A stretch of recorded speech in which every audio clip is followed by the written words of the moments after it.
And a very good afternoon, everyone. Welcome to Issues and Attitudes.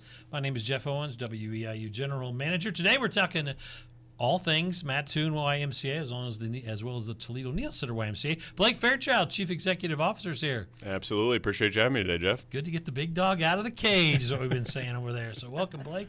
Sarah Dowell is also here. She's the Marketing and Membership, or Community Program Director, Membership and Community Director, if I could talk today, for the Mattoon YMCA. So welcome back, Sarah. Thank you. I'm going to pull that mic up a little closer to you there.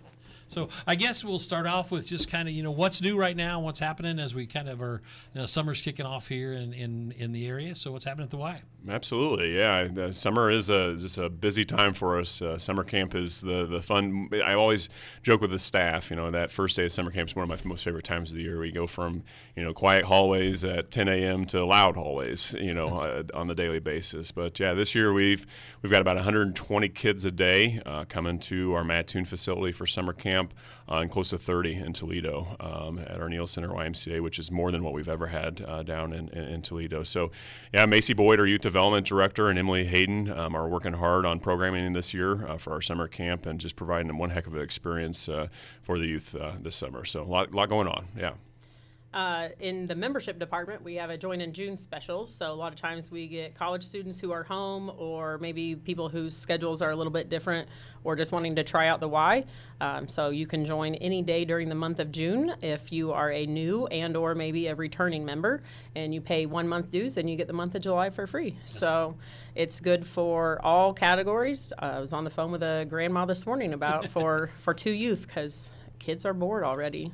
Yeah, it's funny. Isn't it? School's not even out a month, I don't think. Now, Blake, Sarah's been on many times over the years. I don't have you been on? Is this your first time? I think I'm a rookie. Okay, yeah. so so let's think. You've been doing this for 14 years as the CEO over there. Not necessarily CEO, but I've been with the Y for 14, yeah, CEO for 8. Okay. Yeah. So as a CEO, can you kind of talk about your kind of like how you run things, your leadership style, your management style and things? Yeah, that's a great question. I think the staff would tell you that I have a lot of trust in them. I'm the farthest from a micromanager, and I allow our teams and our members of our team a lot of grace. In my mind, I'm hiring the experts in their field. I'm not an aquatics director, I'm not a youth development director, I'm not a membership director. I'm the CEO, and it's my job to put all those pieces together so that we can work as a well-oiled machine. We've had some staff changes in the last year, but that we've really that we've made that are really going to make the team take even that next step and really allowing those experts in their field to really shine. And so yeah, my daily job is to walk in and see what I can do to support them. Outside of a little bit of fundraising, which is a big part, but the team around me is the one that gets the job done. And then Sarah, as you sit here next to your quote-unquote boss, how would you kind of describe his management style? Would you agree with what he said? I would fully agree. Just like Blake being here today, most of the time you ask him to do something, and he's willing to check his schedule and jump right in, and whether that's use of his personal pickup truck to pick up ice at 5:30 in the morning on a race, or to stand at the busiest intersection during a course. But he's right, and I do think that the staff changes that we have had at our senior staff level have just elevated what we currently offer.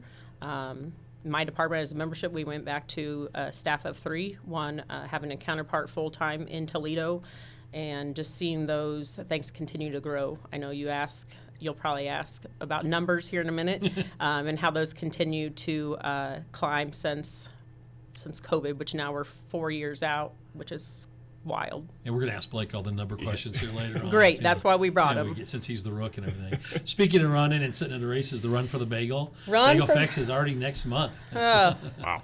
So talk about Run for the Bagel and what people 37 years this will be, Jeff. So downtown Mattoon. So the Mattoon Y has planned this 5K, 10K, all but I believe the first year, and we partner with Mattoon Tourism, and we host an event. Again, we have a 5K run, walk, and a 10K race. This generally falls towards the end of those runners' summer seasons. Actually, it came up this morning with the competitiveness, those people who are running fall cross-country collegiate runners. And so a lot of people kind of use this as a homecoming, whether you're in town for a class reunion or visiting family. And so, yeah, we'll kick off at 6:30 a.m. at Casey Summers, and we look for volunteers, people to come out. And this week started the Sarah Bush Healthy Communities runs Fast Girls and Fit Reads at Mattoon Public Library, and I believe they told me this morning we have 5 of our summer campers who go over to the library, and so that this will be their race to shine. And yeah, it's always exciting, and I'm sure it will be hot and toasty or not. You never know. It might be raining this One Sunday. time, oh, don't say that word. But one time there was photos of folks wearing sweatshirts. But yeah, so this happens during the Mattoon's annual Bagel Fest. And Angelia will be in a few weeks. She'll talk about everything Bagel Fest then. Blake, you said one of your other jobs is being a fundraiser, and you kind of struck because I do the same thing here. And sometimes you just like, man, asking people for money all the time. Yep. It doesn't get old, but it just sometimes it's part of the job. So talk about that part of your job and how you kind of get yourself ready to rev up when you know you have to do that. Yeah, absolutely. It's I kind of break my year out into quarters. And the first quarter of the year, starting in January, is that fundraising mode. And I appreciate breaking it up into quarters because if I was doing it year round, I don't think I could do it. But it's just it's meeting with people, going to lunch, telling the story of the why. And sometimes it does get time consuming. It's you're sitting down with a donor and an hour and a half, 2 hours later, you're like, oh no, what else have I got on my to-do list today? But those conversations are worth it, and they're there in the long run. And then the summertime is really, I kind of the cultivation time frame. It's not meeting with a donor asking for money, or meeting with a donor to tell them thank you and how much you appreciate them. And kind of while I break down the ask in the first quarter of the year, it truly does become a year-round type of thing and building those relationships. That's the WISE motto. We feel like we're better off with one-time ask versus continual ask. When I started as sports director at the Y, it was my job to raise the sports sponsorship that was on the back of that team T-shirt. It was $150 at a time. And it was walking into our donors saying, "Fall soccer starts next week. Can I get $150?" Basketball starts in a couple weeks, another $150, and then it was getting to the time frame where people are like ducking you whenever they see you come in the door, and so moving to that one-time ask has been very beneficial for the Y. Easier to put them all in one shirt and everything like that. There you go. Speaking of the Y and the history, can you guys both talk a little bit about the history of the Mattoon YMCA, where it started, and now you grew it into 2 locations, and you're even growing even more in Mattoon? Absolutely, yeah. I don't mark all my dates here, but in the early days of Mattoon, when we were very much a railroad community, YMCA started up in Mattoon, and it was to help the workers along the railroad. After I'm not sure how many years, but as the railroad went away in Mattoon, the YMCA went away, and then back in 1984, 85-ish, some of the names in our community that are still around today, put their heads together and said, what can we do to bring this to our community? And over time, I think they had 2 or 3 different buildings that they operated out of, some classes and some programs, and then ultimately moved to our spot there at 221 North 16th Street in '86. And began capital campaign, that type of thing. And I think, pool building opened in the 88, 86, 87, 88 time frame. And then we've been there really ever since. In 2009, 2010 is whenever the board commissioned, to relook at the space. Building was kind of falling apart, why struggling a little bit. There had been some conversations a couple of years prior of potentially moving the Y out to the hospital in between Mattoon and Charleston, and obviously some advocates to keep that in Mattoon. And so we went at Tony Sparks, my predecessor, did some real work with the board in raising money. I think they raised, close to $7 million to revamp what we had in Mattoon, added 36,000 square foot to our roughly 36,000 square foot building to build what we have today. And then you get onto the Toledo side of things. We opened that YMCA 5 years ago in January. It's already been 5 years? Crazy, yeah. That was crazy. It was 5 years in January. And that project, dates back, I'm not exactly sure how long either, because the members of the Toledo community, along with Burnham Neal himself, had started plans to build a community center in Toledo. Burnham grew up in the community and always said that he wanted to be able to ride a bicycle to a pool. He wasn't able to do that, but he wanted the youth in the area to be able to do that. And so then Burnham, tragically passed away, and that group of community leaders continued to form his plans. And ultimately, I remember a phone call from Carol Jo Fritz and Greg Irvin, and they called and they said, "Hey, we're pretty close to being done with this thing, but we don't know how we're going to operate the pool. You guys want to help?" And I said, "Well, maybe, but let's have a conversation." And then truly from that point on, it was just truly a match made in heaven, and we decided we wanted this thing to become a Y, and we're able to open it and 5 years ago in January. So. Are there a lot of places that have dual town Ys, or are you one of the ones? Yeah, honestly, that's a lot of the model. Anymore, a community that wants to have a YMCA on their own has to be bigger than 50,000. Okay. And if you're smaller than 50,000 in population, you have to team up with a larger Y. The majority of Ys anymore that are opening are a part of an association.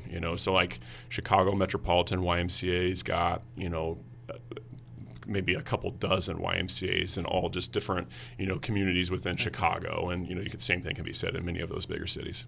Sarah, you sent me an email about getting a DCEO grant, and that project's about complete. Can you talk about what that is? That's super exciting. So with Blake also, this project existed. We started working on it on our own. We own the property across the street to the east side of the Y on 16th Street, if you're familiar, just north of the bike trail that has been finished last spring. And so put heads together, applied. This is a grant from the state of Illinois with the Department of Economic Commerce. And this weekend they started on one of the last steps. It's called Pour and Play Surface. And really exciting. There will be outdoor equipment for adults, outdoor like fitness equipment, and then a playground. We also will have a pavilion with restrooms and storage facility, and it all is right there next to a parking lot, which a lot of people don't know, but the parking lot that is in front of the Y belongs to the city of Mattoon, which we're grateful for, but added some additional parking, things like in my department for races, that's huge. Also like fall or basketball season, there's certain days of the week there's limited parking, so that will be nice. And then it does have a sidewalk all around, handicap accessible. There'll be some nice foliage, greenage, and Blake talking about those 120 summer campers right now. And it's kind of funny, last week, so they sometimes will walk to either Peterson Park or Lytle Park, which doesn't sound like too bad until you have 30 kids. Then you play at the park for a couple hours and have lunch, and then you have to make your way back. Especially when, later this week I think it's supposed to be hotter. So they'll literally be able to go right across the street, and then we'll have the opportunity to be able to do some rentals and things of that nature with it. That'd be cool. Yeah. I would say the number one question that we get, this is also for the community.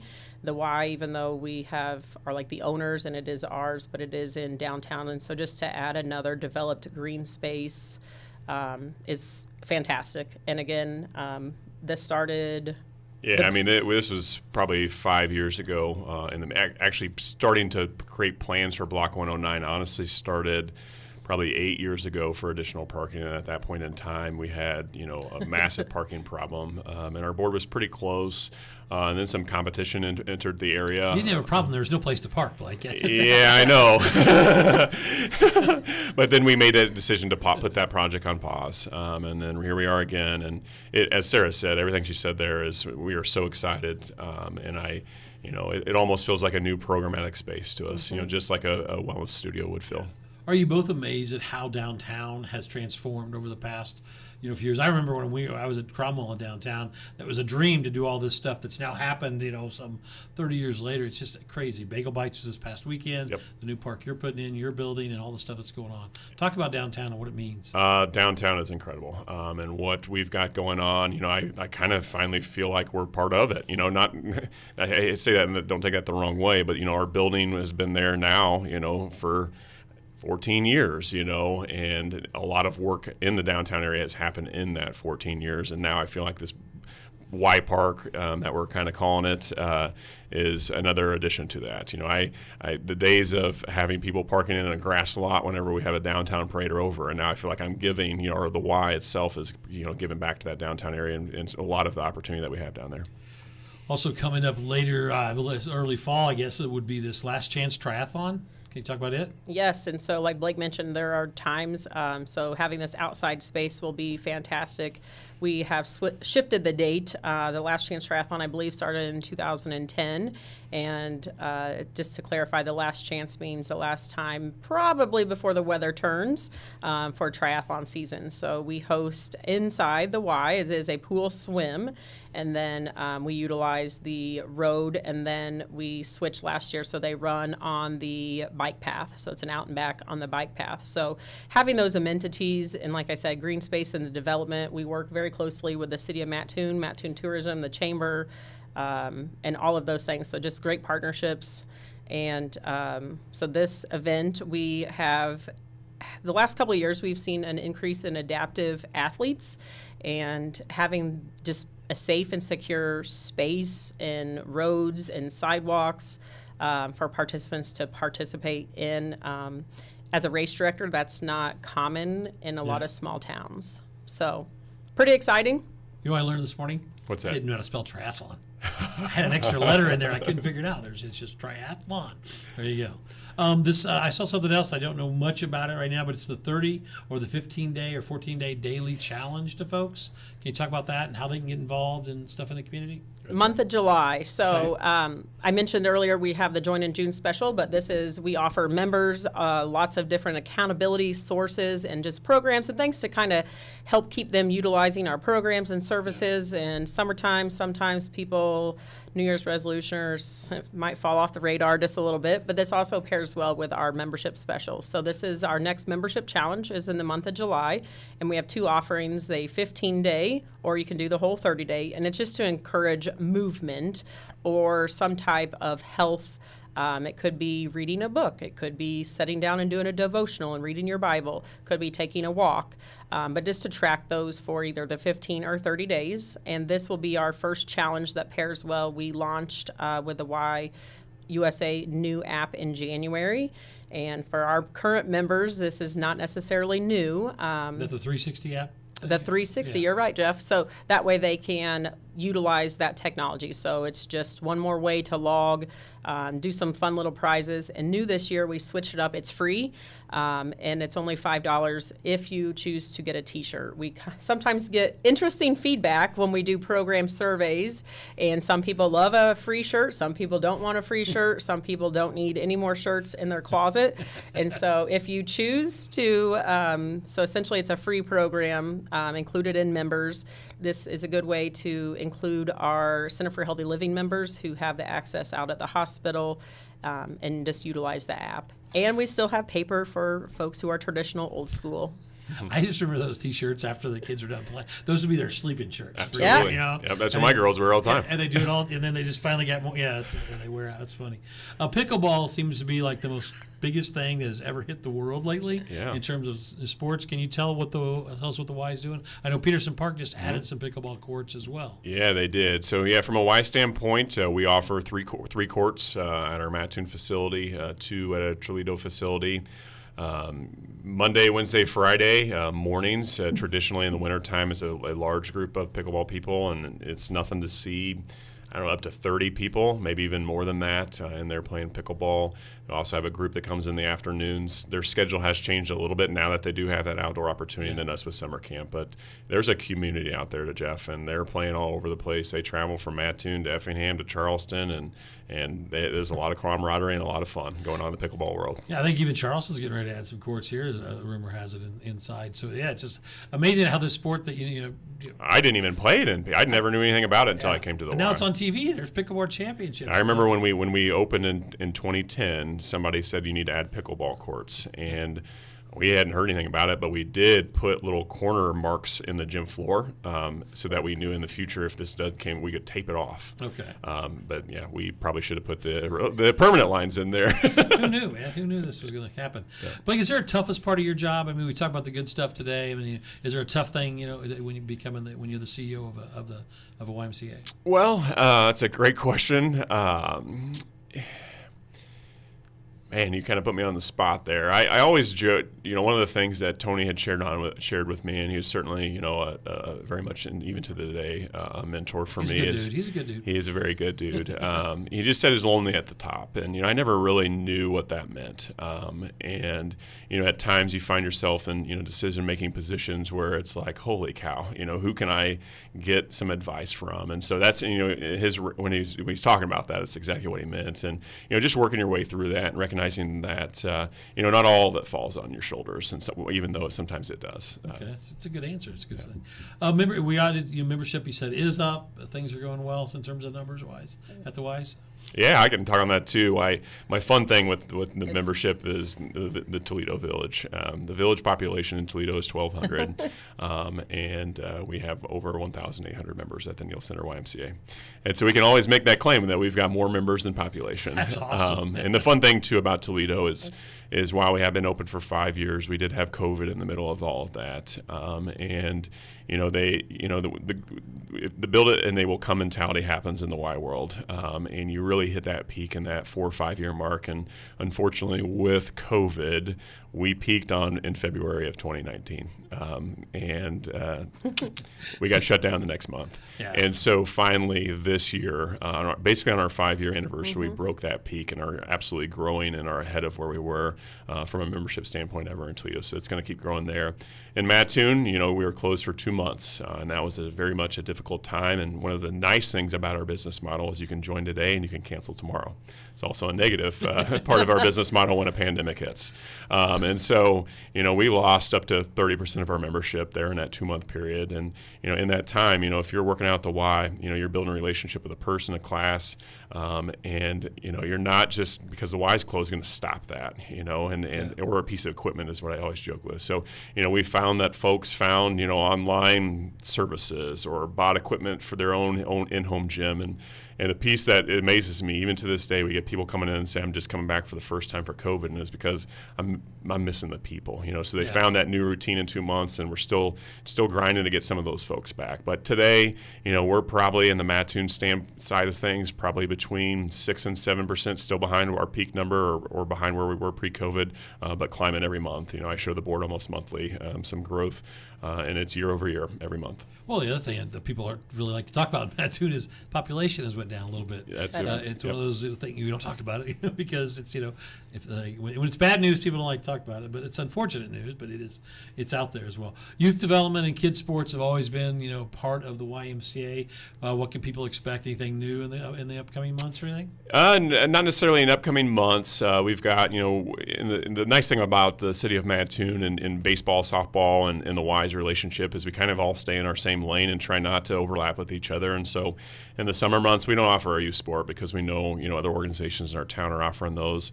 We will pick up here in the fall with a fall soccer league that'll carry into a basketball season for all ages.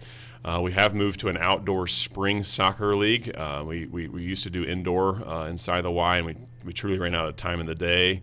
If you only can operate one game an hour, it gets difficult. And so try to get a quick soccer season in the spring before baseball starts. Where do you play that at? We're playing at behind Mattoon Middle School. Okay. That's where we're playing currently.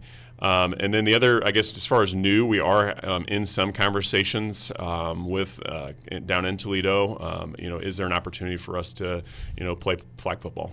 We've tried soccer in Toledo, and they don't have a high school soccer team, but they certainly have football, and they may have something going with flag football. But we're wondering if there's a way for us to get involved because there are some Ys that have some pretty robust flag football teams. That'd be cool. We have a few minutes left today with Blake Fairchild and Sarah Dowell. Anything else that is going on at the Mattoon or the Neal Center in Toledo that people need to know about? I would mention we do have a summer swim team, swim camp. It's not necessarily new, but I think this has maybe been revisited, resurrected, if you wish. And so our aquatics director is a former Sammy SEAL, AJ Sears, and he has put his full heart, literally jumped right in, and I guarantee you Blake would agree, talking about putting the trust in the staff. And our swim team, Sammy SEAL swim team, has been going over 30 years. And he has got some great new volunteer coaches, is rebuilding that program. And they went to state. They had record numbers of participants to go to junior districts. A few weeks ago, he went with myself to present at Mattoon Tourism, and he's got a vision to bring, I think it's called the junior districts, back to the Mattoon Y, which has not happened in a very long time. And so AJ and his team, volunteer coaches, and he's developed a little booster club of parents, and they do some of their own fundraising. So pretty awesome is to see some of those kids still come in this summer. Local communities have swim teams that swim outdoors over summer, and this is a good little trial. Also, just to keep kids busy or to try something new. It's not super. I don't know, like committed, and then our swim team will officially not kick back up until like around Labor Day. But so just kind of exciting just to still, like Blake said, see kids still doing something that they enjoy. It's unfortunate, no, our local high schools don't have pools or swim team, but just to see. Does Charleston have a swim team maybe? They do. And even and Mattoon can. we can send swimmers. We've had some But just kids. to see them still choose to try something new. I know we helped one of our regular families and asked some questions of AJ, and they came last week, and not only did she bring one of her child, she brought 2 children. And so just to try something new or something different. And we live, yes, in the former baseball capital of the world, but just to see that and knowing that AJ and his team we got some new banners to put up. They got a beautiful new Sammy Seals logo. Blake's got a kind of cool story about that. Yep. Mural. Send me a picture of that. Sorry, Jeff. You have to come to the Y and see There you it. go, there you go. But so yeah, something that's been existing here in Mattoon. Being a Mattoon alumni myself, knowing that those things are nice to see their children participating in the same activities that they once did That is as cool. a youth at the Y. Have you heard anything about Lytle yet? I know you guys do some lifeguard and stuff work there, and I know they can't do anything because they're having a pump. Is any? Yeah, I'm not privy to that information. Hopeful soon, because we do provide swim lessons there in the summertime, and so we were able to pivot and bring those swim lessons inside the Y here for this first session. But yeah, I think everybody in the city of Mattoon's hoping and praying for Lytle because it's definitely a community asset, and I love driving by there and seeing a pool full of people. So. Yeah, it's just it's unfortunate. We're all waiting on technology sometimes, aren't we? Yep. There you go. We got a minute left. We'll do a couple of rapid fire questions. Your all-time favorite movie, Blake, then Sarah. Oh my gosh! All-time favorite movie. Sweet Home Alabama. Okay. The Punisher. There you go. TV show you can't miss. None. I don't have any. Oh, really? Wow. Your favorite high school teacher, Blake? Mark Jackley. Tom and Shelley Epperson. There you go. Summer vacation plans? You going to go anywhere? Holiday World. Holiday World. I was just on vacation, but I stayed right here in Coles County. The staycation, they call that, right? Yeah. Will you watch the Summer Olympics? Absolutely. Very excited about it. People are starting to get a little more excited about it, aren't they? Yes, I watched some videos of the transformation of adding the pool at Lucas Oil Stadium. That's phenomenal. That is unreal, isn't it? And the last question, do you play pickleball, yes or no? No. If high school PE counted. Thanks, Dave McDowell. Well, you're the boss, so yeah, there you go. Well, thanks, Blake. Thanks, Sarah. Great seeing you both. That's Mattoon YMCA. We'll be back next Monday.